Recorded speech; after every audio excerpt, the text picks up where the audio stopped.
Right, so I will try and deliver to you something of a structured approach to my understanding of how to build a perfect startup. My name is Jason Grant and I'm CEO of UX Coach, which has a mission of coaching 1 billion people design thinking before I die. You can connect with me on jasongrant.in, and I highly would encourage everyone, connect up, because the point of these kind of networking meetups is to, meet up and connect with people that have actually bothered to come out on a weekday like this. You could be like Netflix and chilling at home right now, but instead you're listening to me speak.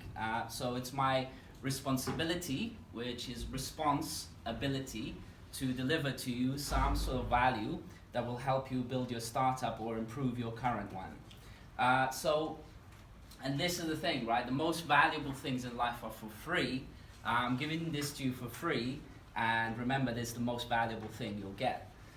So one of the things that we've worked on is what I would call a perfect startup. It's a company called Roli. You can check them out on roli.com.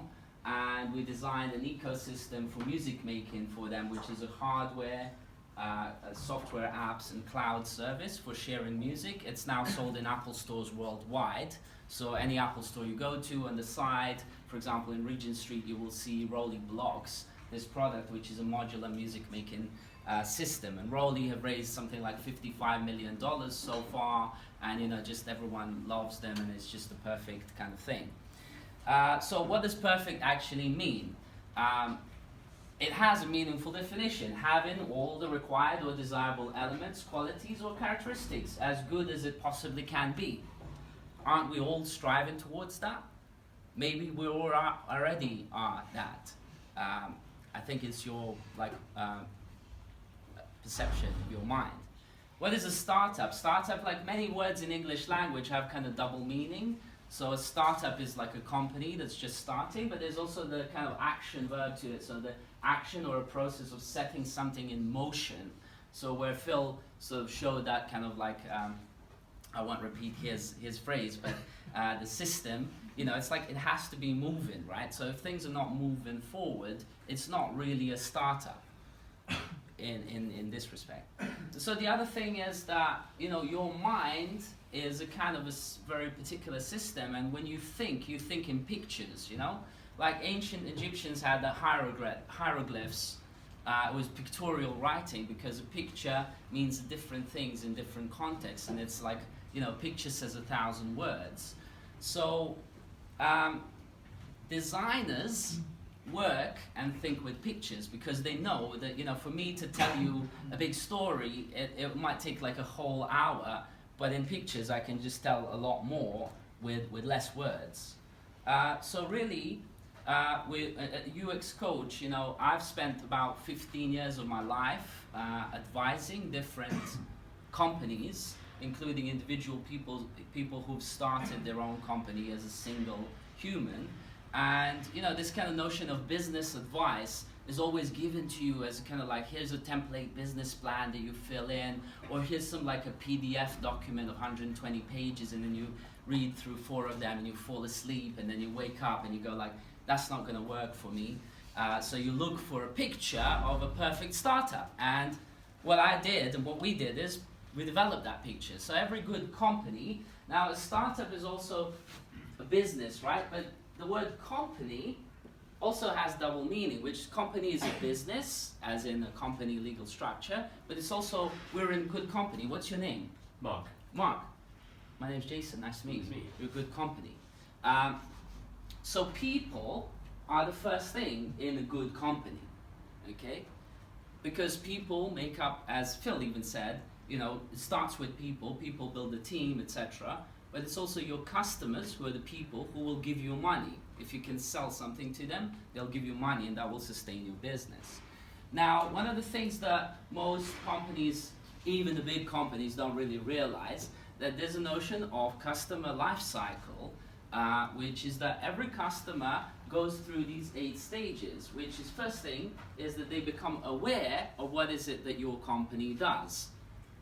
Because before you know that, they just don't know whether you even exist. That's a big problem, especially for startups. You know, you just started something in your bedroom, and guess what? Nobody knows that you've done that. And it's really hard to just shout. It's like, hey, I built something new, right? It's not that simple. You can do that and people just think you're crazy. And in fact, you might be crazy, but or they might not think you're crazy, but they don't care, right? So actually making people aware that you exist is a design challenge in itself. Then once people are aware, they start researching you. Who are you? What have you done? What's your product like? What do you actually do? Then they start comparing it. Who else does this? How much is it elsewhere? Eventually they make a selection. They say, okay, I'm going to take your thing. So they make a purchase, either for free, they sign up, or they give you some money initially. Then they experience your product. If they really like it, they become a loyal customer, and if they really, really like it, they'll become an advocate of your company and your product. So that's the people life cycle for everyone. So if you haven't covered all these stages, most companies nowadays, most startups design the experience, or they design some sort of story here, or maybe the purchase process. But they're not thinking holistically about this whole life cycle. And then, so if they've got a great product that's great experience, they kind of put it into the market and then realize nobody is aware of them, and it's a failure. So the next thing that makes up a great startup, a great company, is systems. And those systems come in form of processes. They don't have to be IT systems, but systems as in how are we going to work as a team? Maybe use some sort of a platform like this. There has to be an element of innovation. Now, innovation typically isn't enough to just kind of say, oh, we're doing it on the mobile, we're doing it on the smartphone. Most of the time, that's already been done 5 years ago, or it just isn't enough. Your innovation element needs to be 10 times better than the next company for you to really stand out and for customers to really consider you. With people and some systems and innovation, you create products. Now, a lot of startups end up in this sort of situation where it's kind of Pac-Man sort of shape, where they're lacking two very important elements, and they can't get it because they build the wrong product, okay, because they haven't necessarily taken people into account properly, and then they can't make the money or raise the money, and certainly they can't achieve the growth. So these 6 stages, I submit to you, is what every good business or good startup or perfect startup is made up of. Now, step with care and great tact, and remember that life is a great balancing act. So the idea is to balance all these aspects in the right way, and instead of just building the product, you have to build a small slither of small team, little bit of system, little bit of innovation, little bit of product, little bit of money, and then get some growth, okay? So that's your kind of minimum viable experience. You might have heard of the term MVP, minimum viable product. That's not enough. People buy experiences. People pay for experiences. That beer that you're drinking isn't beer, it's an experience, okay? You are having the taste and flavor of it, and that's your experience of that product, quote unquote. So experience is the product. It's the emotions that the customers feel after consuming your thing. It's something that will make them become loyal and advocates of your company as a whole. So you build a small slither around all these areas, and then once you have the minimum viable experience, people will already want to talk about it and become advocates. Then you go for some sort of seed funding round if you really have to, but if this is a business that's already generating money and growth, it will become a self-fulfilling prophecy, that rotating system, okay? But you can raise seed funding, and then you build a thicker slither around all of this, and you're starting to weave the web of a perfect kind of startup.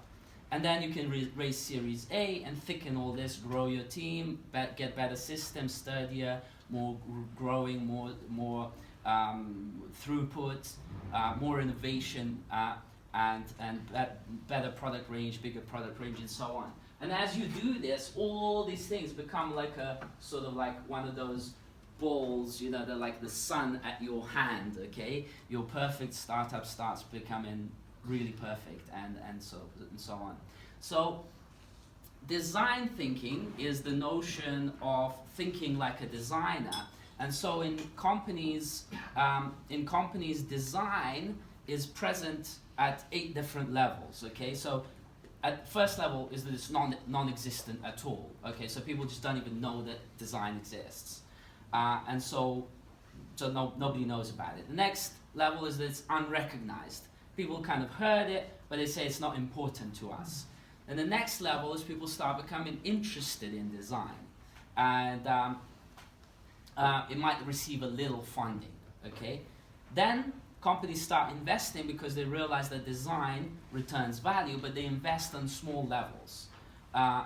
Then once they see that design returns value, they start becoming a little bit more committed, and you know, executives start getting involved. Then they really seriously see that design works, and they start getting really engaged. It's like, how can we actually do this more, and you know, throughout the company and so on.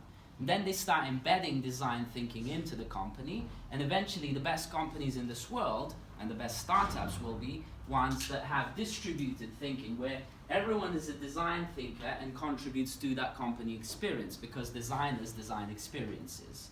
Now, it's very good to learn from your own mistakes, but it's much better to learn from other people's mistakes. Now, I've tried starting about 15 different startups over my lifetime, and I learned through my own mistakes. Now, I've run my own company that's made consistent money on my own, and you know, so it's like, man, as soon as you involve another person, it starts getting like infinitely more complicated. And I'm sure you'll find this out more and more and more and more. Because why? People in design are known as wicked problem. Google up wicked problem and you'll read about it, and then you'll probably want to curl up in the corner and not come out of your bedroom, like Phil said. So what is actually design thinking? So one of the definitions is that it's cognitive and intellectual process that balances rational and emotional, not included in your MBA, so if there's any MBAs, you haven't covered this.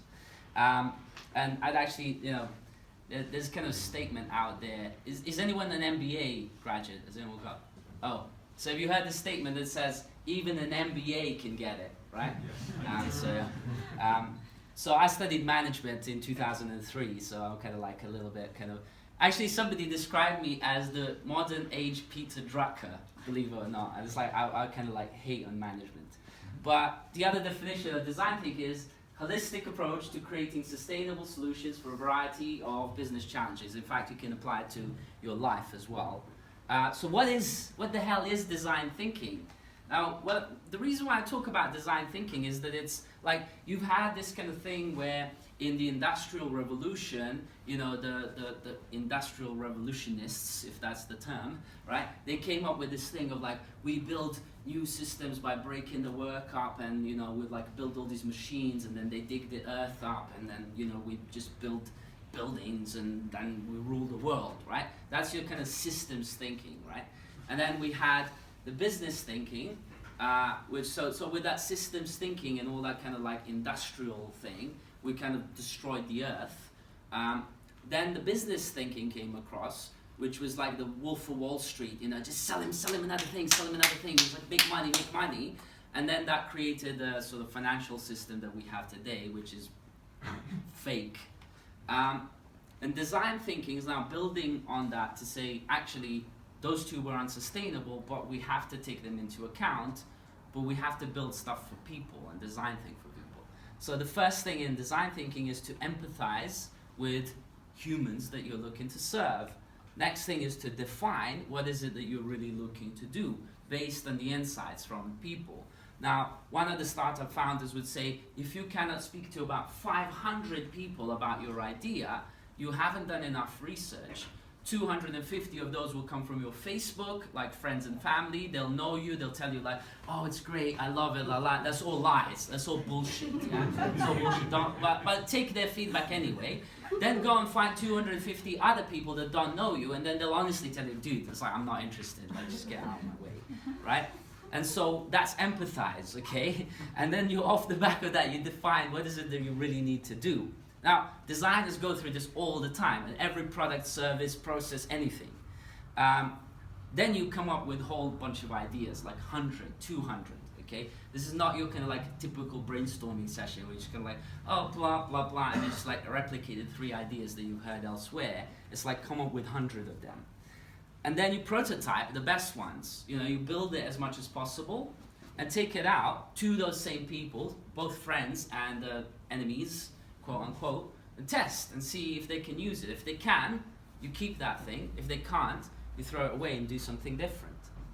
Now, in UX Coach design thinking, I also added this step of decide, because first thing that I've come across a lot of people, you know, this kind of just, people have a tendency to just sit and ponder, right? And just kind of like ruminate, you know, in psychology, so now it's a little rumination. It's like, oh, I have this idea for an app and blah, blah, blah. Just decide to fucking do it, you know?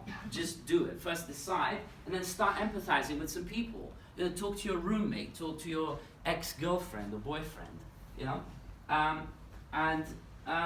That whole loop becomes one of the loop backs in the way that you build a project or a startup. So your project or a startup should be built out of these building blocks or design thinking loops where you validate and test from strategic point of view down to building blocks in systemic way.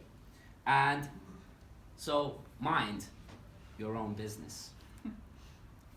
So let's continue the conversation on this link, please. This is our design thinking Facebook group, bit.ly/DT for business, and we can converse further there. Thank you very much. Cool.